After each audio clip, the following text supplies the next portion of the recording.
Hi everybody, it's Laura from McNeely Garden Studios coming to play with you on Tuesday at 10. And we have some exciting news today. I'm going to be talking to you about mixed media papers, and we have finished our birthday celebration, which we had last week. And to commemorate that, to have fun with that, we did a scavenger hunt. And we had a bunch of people participate, and 148 entries, I think. It was amazing. Good morning, Jamie. And so I want to show you what I've been working on, and then in a little bit, then I will, oh good, I haven't done my walk today yet.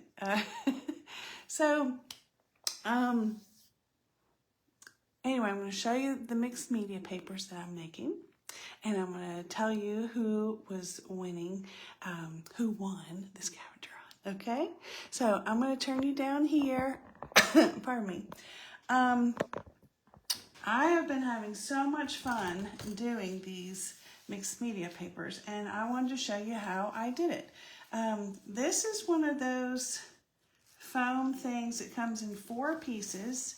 See, it comes apart like that. And this is just tissue paper. I do have a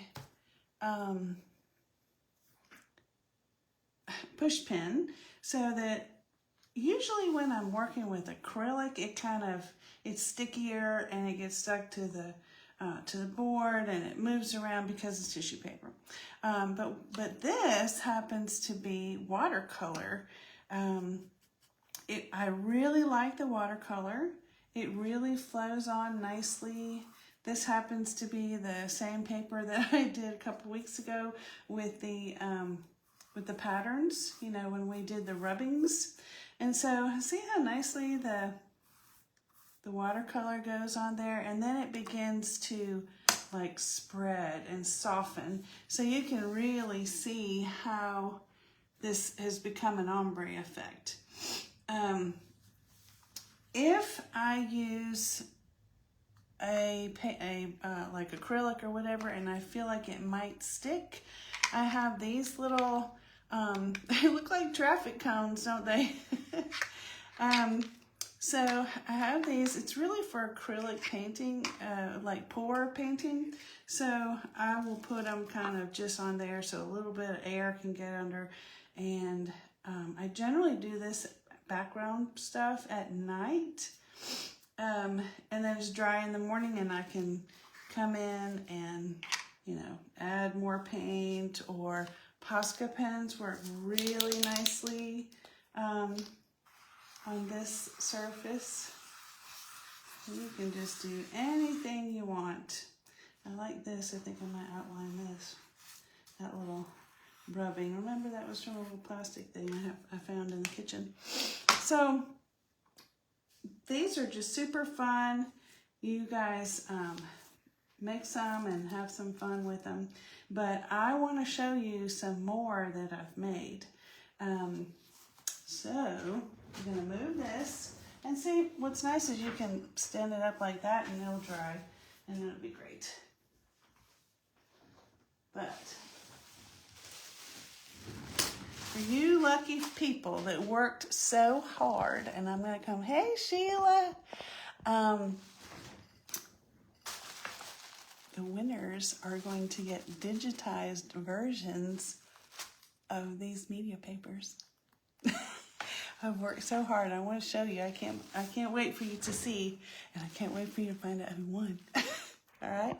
So I'm going to show you. I also put these little, I don't know what are these clips called.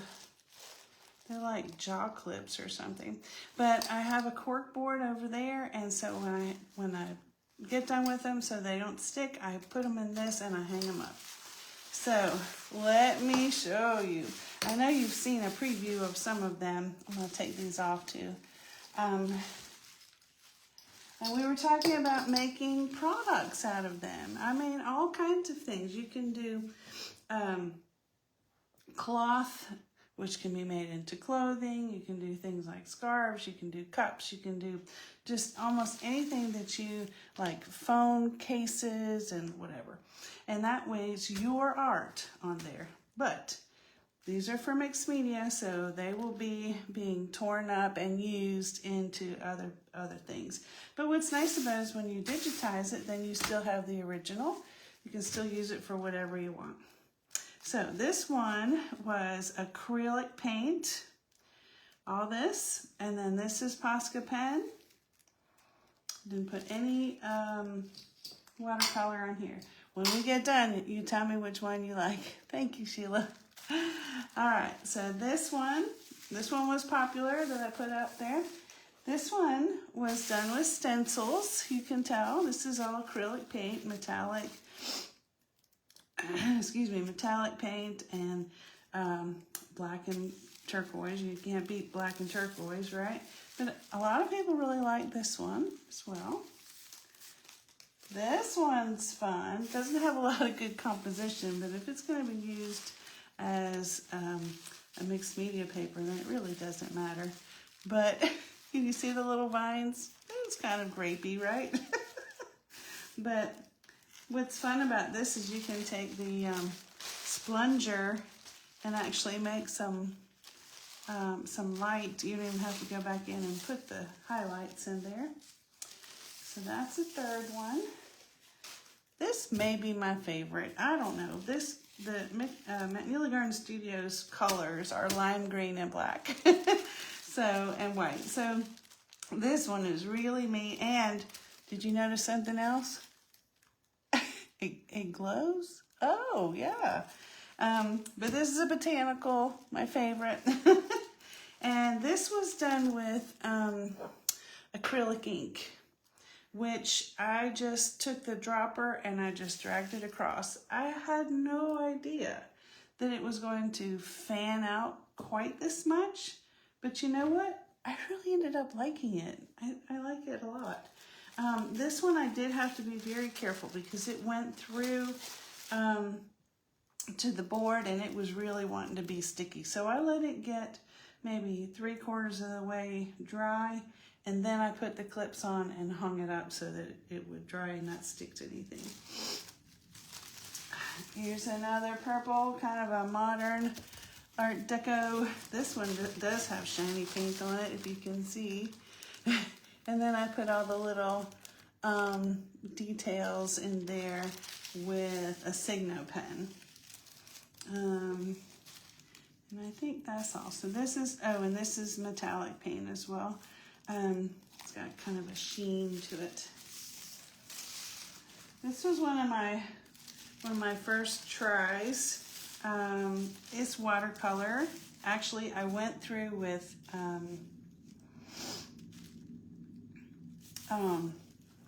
whatever this is, Sharpie. Black Sharpie I started off with, and then I filled it all in. And I did it on both sides. So you can kind of see, like, this is shining through. This is actually the correct side.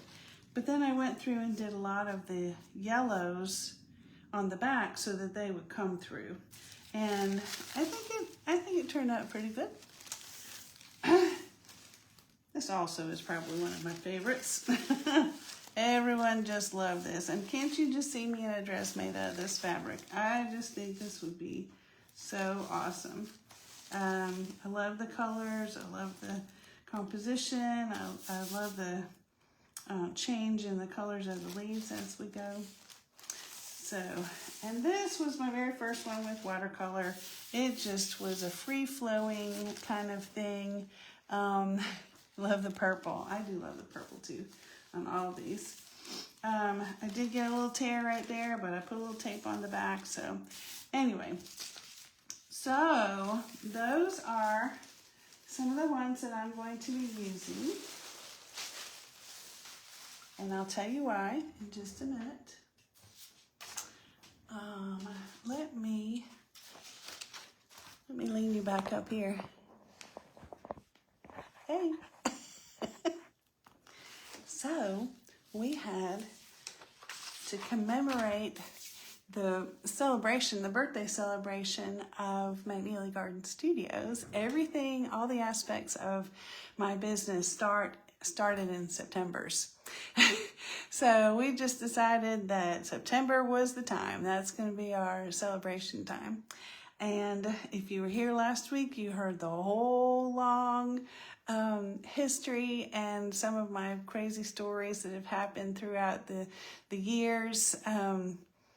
Just wonderful times serving people and trying to figure out how to improve their life, how to enrich their life, both through photography and painting. And then I decided to have an online presence when I sort of took over caregiving for my mother. I needed a little bit different kind of a schedule, and I started teaching classes online. And if you know me, if you've been coming to my lives, you understand that I do generally original art that has something to do, has a story that represents something that you will take away and have fodder to think over and really hopefully make some improvements, some changes, some thought process, something to really move you a little bit. So that is the most recent one that I did, was called The Door. And you can still get in on this for a little bit, a few more days. If you want to do this, you can tell me The Door in the comments, and I'll send you the information. It's not going to be up for very much longer. It's only $10, so, but it's got a really cool fable that goes with it that it becomes very apparent why the design is this way once you hear the fable. It's very impactful. It teaches you resilience and adaptability and why those are important in your life. How to do it, right? But I want to tell you about the scavenger hunt. Like I said, we had 148 entries, which is fantastic. We had one person you had to do 10 or more in order to enter into the running. And so we had one person do it twice. Anybody know who that was? She might be on here.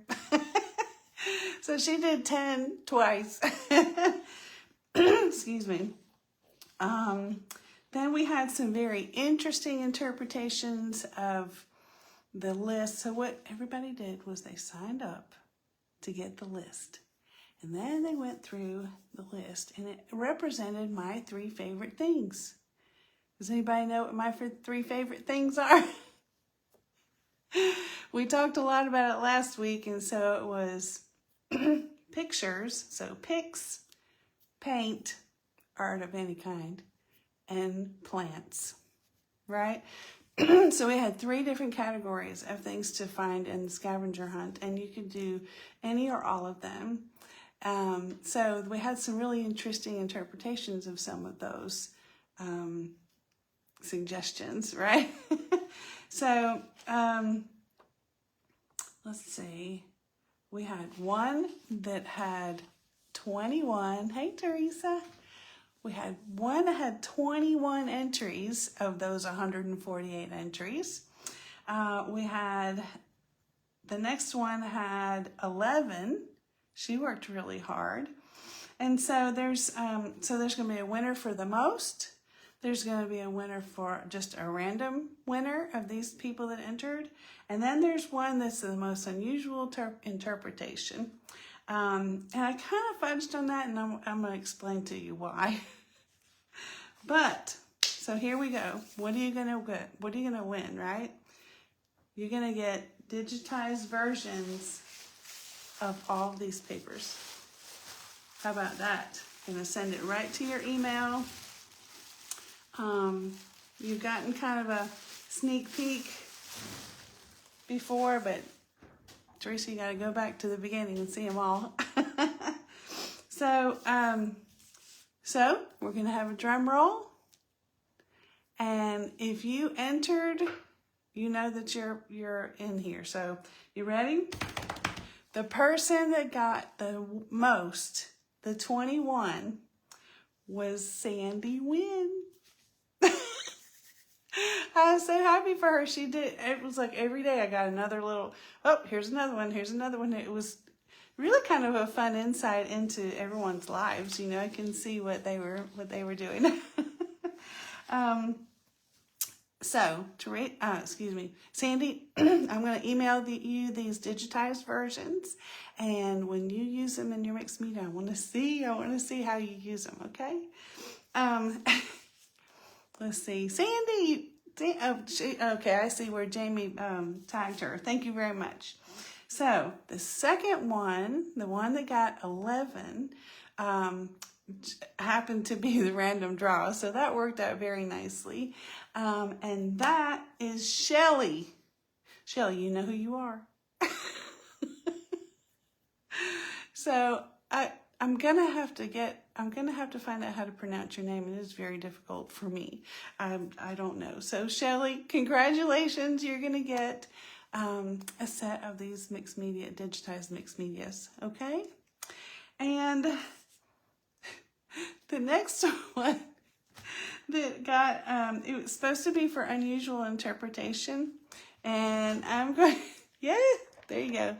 I'm going to take you off of my stand here, and I'm going to try to figure out how to turn this around, because I want to explain why I thought this was so fun. There were so many cute ones, and you guys need to go back and look in featured on this page, on my business page, and look in scavenger hunt, and look at all those pictures. There were some super cute ones. There were 2 goats sticking over the fence, and just all kinds of awesome things. So I'm going to turn you around. I'm going to show you the one that's going to get the most unusual. So here we go. Ready? There we go. Got her on the computer. This is Terry. So Terry Broyles, you have won.